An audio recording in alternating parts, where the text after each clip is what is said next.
Have you ever noticed that, like, a simple acoustic song, we're talking just three or four basic chords on a beat up guitar, can somehow feel just incredibly profound? Oh, absolutely. Like it can just stop you in your tracks, right? Make the hair on your arms stand up, move you deeply. But then on the flip side, you can go to a massive stadium concert, listen to this highly produced, multi-million dollar arrangement, a wall of sound and subwoofers vibrating your A ribs. dozen backing vocalists, the whole thing. Exactly. And it just leaves you feeling totally empty. I mean, it's a really strange phenomenon when you stop and examine it because we are so culturally conditioned to assume that more effort and more layers automatically equal more emotional impact. Right. Well, it completely challenges our modern assumption that bigger is always better, Yeah. especially in an era of, constant sensory overload. For sure. It really suggests there's a totally different metric at play when it comes to how music actually resonates with our neurobiology and really Yeah. our spirit. And that is the exact musical mystery we are taking a deep dive into today. So we're unpacking a fascinating breakdown originally titled Behind the Praise, the Hidden Theology in the Simplicity of Chords. It's a great piece. It really is. Our mission for this deep dive is to deconstruct why, mechanically and philosophically, less is actually more in music. We're specifically looking at how the immense historic richness of classic hymns merges with the very raw organic roots of folk and country worship. Right, which is a really unique intersection. Yeah, and this specific combination allegedly creates a genuine spiritual atmosphere that's fundamentally distinct from just standard musical entertainment. And just to frame our conversation for you listening, we're exploring this through the lens of the specific theological worldview presented in this material, digging into their arguments about worship, community, and musical restraint. Yeah, and setting the theology aside for just a moment to look at the sheer mechanics of it, what stands out immediately is the architectural framing of this choice. Architectural framing, what do you mean by that? Well, this stripped-down acoustic aesthetic, it's often dismissed as merely a musical preference. Or, worse, a lack of skill or budget. People just assume a band plays acoustic because they can't afford a synthesizer or they don't know how to program a massive light show. Right, like it's a default rather than a choice. Exactly. But the argument here is that this simplicity is a highly deliberate, calculated architectural choice. When musicians choose a folk or country aesthetic for deeply theological songs, they're actively building a structure designed to amplify a core message. I see. They're ruthlessly editing so the music just doesn't get in its own way. I really want to focus on that word architectural because it makes me think of the difference between going to like a massive flashy fireworks show versus sitting around a campfire with a close friend. Oh, I like that analogy. Right, because a fireworks show is undeniably spectacular. You're overwhelmed by the lights, the concussive booms in your chest, the sheer scale of the choreography. Incredible entertainment. Yeah, but you are just a spectator. You're passively watching something huge happen to you in the sky. But a campfire, though, is incredibly simple. I mean, it's literally just some wood, oxygen, and a spark. Right. But that simplicity creates this intimate, honest space. It invites true connection and vulnerability, actual conversation, rather than just forcing you into this state of silent awe. Right. The geometry of those two experiences is completely For different. geometry. Yeah, think about it. The fireworks show demands your attention on the spectacle itself, so everyone is looking up and away from each other. Oh, wow. Yeah. But the campfire facilitates your attention on the people sitting across from you in the circle. Formal, complex musical arrangements often function identically to the fireworks. They lock you in as an observer. Exactly. Hmm. They might be technically flawless and awe-inspiring, but they lock the listener into a state of passive observation. The acoustic, simple chords, on the other hand, build the campfire. Oh, wait, let me push back on that for a second. Because if we're talking about classic hymns, we're talking about songs built on incredibly deep, weighty doctrines. I mean, centuries of heavy, complex theological history, exploring the nature of the universe and the divine. Sure, absolutely. So, hasn't complex, massive liturgical music like... Right. Massive pipe organs, sweeping professional choirs, mathematically perfect counterpoint. It was beautiful, and it successfully communicated the vastness of the divine. But it also created a massive barrier. It was incredibly formal, and for the average person in the pew, quite distant. It communicated transcendence, but it really struggled to communicate closeness. Oh, I see where you're going with this. Like you feel very small in a giant cathedral listening to a professional choir sing in Latin. You might feel reverence, but you certainly don't feel like you are permitted to, join the conversation. Exactly. Which brings us to the unique fusion we're looking at today. Something chemical happens when you take that heavy traditional depth, those exact same profound, majestic lyrics, and you crossbreed it with the stripped-down acoustic aesthetic of American folk and country gospel. That's quite the contrast. It is. You essentially take the massive stone cathedral and you fit it inside the wooden body of an acoustic guitar. Wow. And this resulting fusion creates what the source material refers to as an organic altar. An organic altar. I love that phrasing. It takes something very formal, very rigid, and makes it incredibly grounded, grassroots. Yeah, it democratizes the entire theological experience. It transforms what was once this rigid liturgy performed by specialists into, well, worship around the campfire. You're right. It takes doctrines that were traditionally handed down from on high and makes them feel direct and communal. The theology is no longer something you simply observe. It becomes something you hold in your own hands and actually share with the person standing next to you. And there's a specific ancient text brought up to justify why this communal sharing is actually the original intent, right? Like, rather than just some modern hipster invention, a biblical blueprint for this campfire dynamic. Yes, this entire philosophy is anchored in a specific verse from the New Testament, Colossians 3:16. Okay, what does that say? Well, the passage instructs its readers to let the word dwell richly in them. But it's the mechanism of how to do this that is vital here. It specifically says to accomplish this by teaching and admonishing one another through psalms, hymns, and spiritual songs. Let me process that because it kind of completely flips our modern understanding of a concert or even a church service on its head. It really does. If we look at that ancient text, the music isn't meant to be a performance to be watched by an audience. It's explicitly described as a vehicle for mutual instruction. Right. The music is just a delivery system. It's a tool for the community to teach each other. That completely changes the definition of who the audience even is. The paradigm shift is massive. The goal, according to this theological framework, isn't to be entertained by the virtuosity of the musicians on stage. Right, it's not about the guitar solo. Exactly. The goal is for the congregation to hear the truth of the lyrics and, just as importantly, to hear each other singing that truth. The music is merely the transport mechanism for the message and the communal bond. Okay, so if the acoustic space is just a frame for the message and the audience is actually a cast of active participants, how do you manage the musicians? That's the million-dollar question. Right, because how do you convince a highly skilled lead guitarist or a classically trained pianist to stop playing complex arrangements and just be the frame? That seems like a massive ego management problem. It definitely can be. Because musicians love to play. They love to add layers, use complex pedals, and show off their hard-earned skills. So how do you keep the music functioning solely as this, delivery system? This is where we need to dive into the technical anatomy of how less is more actually functions on a physical acoustic level. Okay, yeah, lay it on me.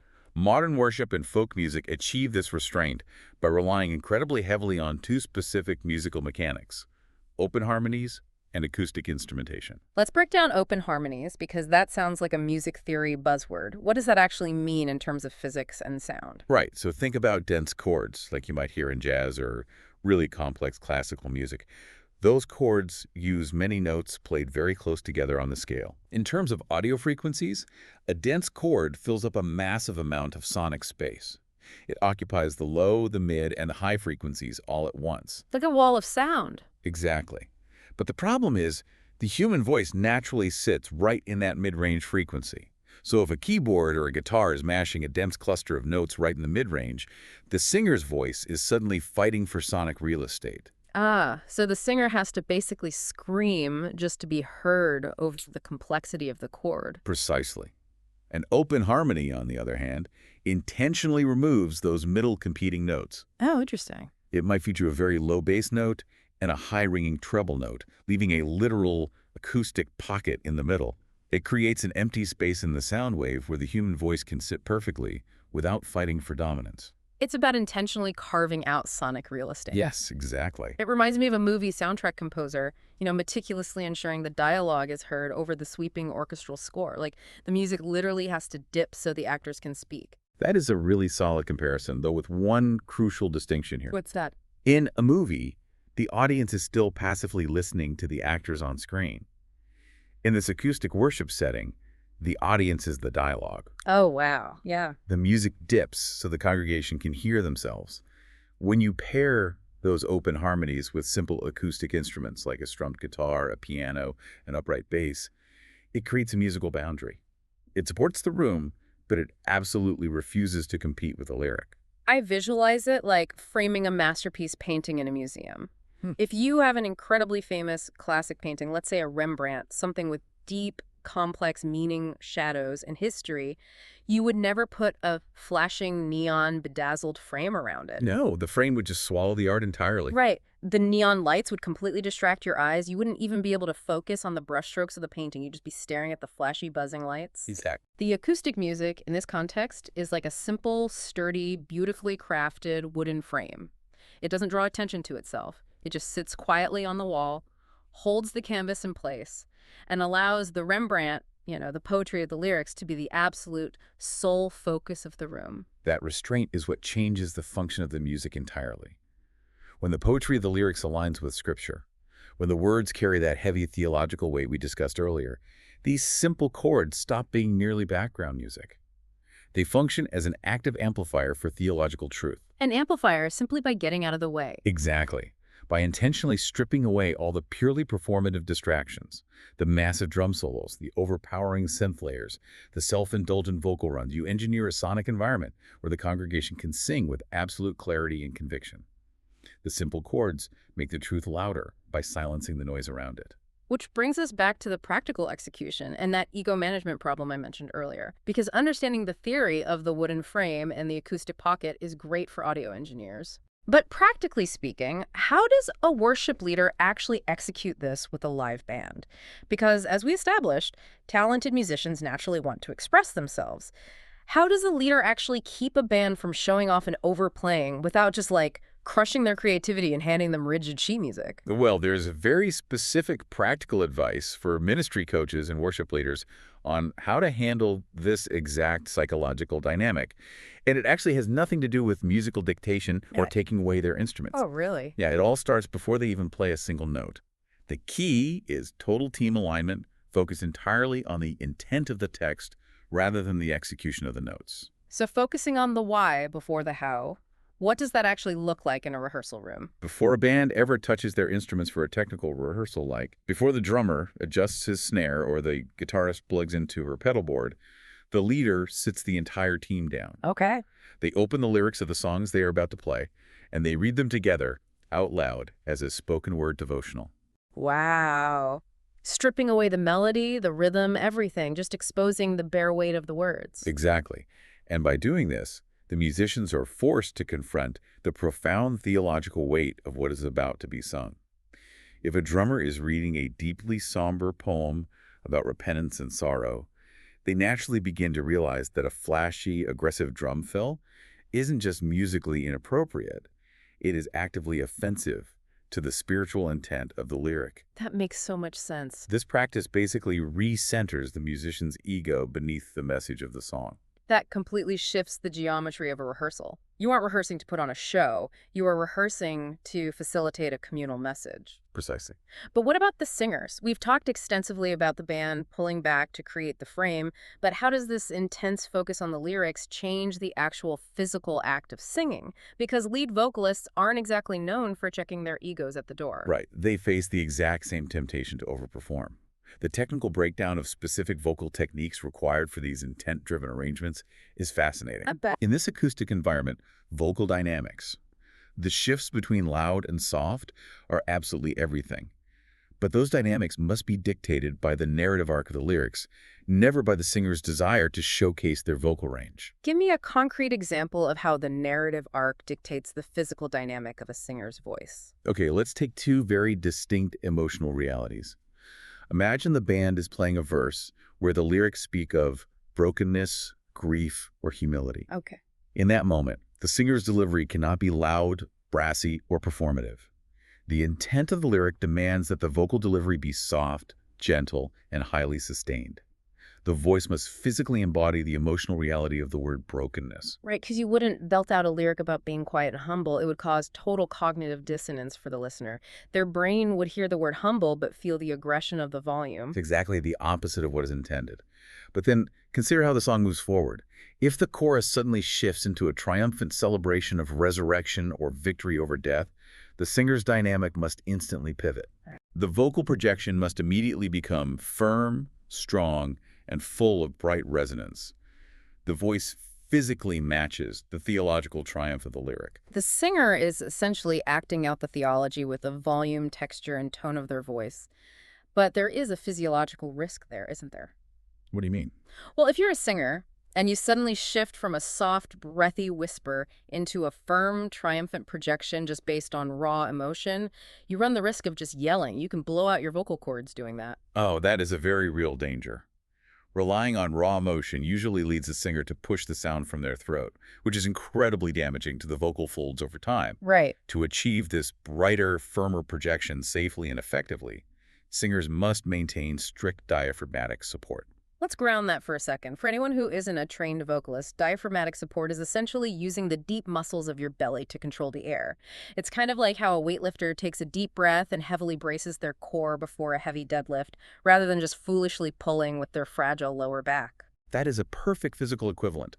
The singer breathes deep into their belly and uses that massive core muscle to push the column of air up through the vocal cords. Taking the pressure off the throat. Exactly. This entirely avoids putting tension on the larynx or the voice box.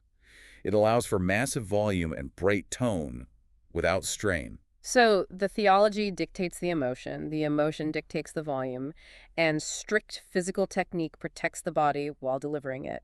It is this incredibly elegant marriage of spiritual intent, acoustics, and actual biological mechanics. It really is. And if we pull all these threads together and connect them to the broader picture being painted here, the ultimate takeaway is quite profound. That's the main takeaway. Whether it's a small wooden country church with a single guitar or a modern acoustic worship session in a coffee house, true authority in that space doesn't come from technical complexity.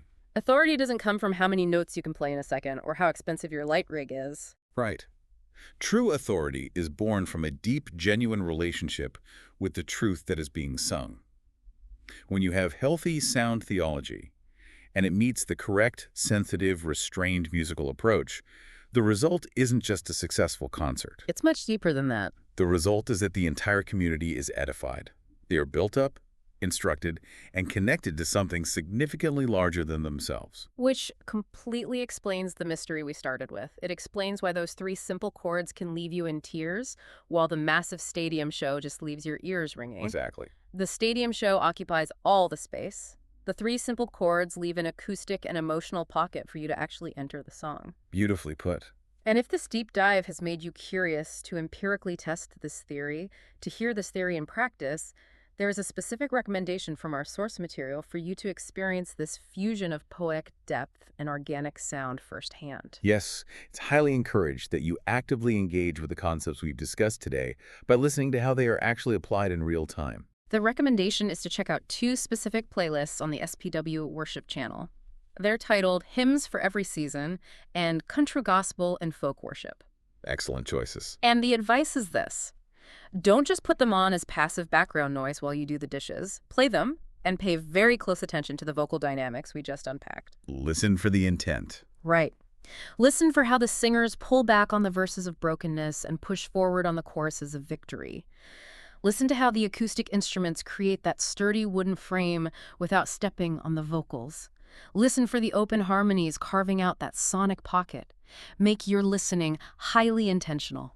It fundamentally changes the way you hear the music when you know the architectural intent behind it. You stop listening for what is there and you start to appreciate what was intentionally left out. Yeah. You hear the restraint as a bold choice, not a limitation. It changes everything. And it actually makes me think way beyond just music or worship. Think about your own day-to-day life for a second. Think about your daily conversations with your partner, the presentations you give in the boardroom at work, or even how you present your life on social media. Oh, that's an interesting parallel. Right. Where in your life might you be using a complex musical arrangement, maybe hiding behind way too many words, too much flashy formatting, a wall of corporate jargon, or heavy digital filtering to cover up a message that would actually hit so much harder and connect so much deeper if you just stripped it all away and played three simple chords around a campfire?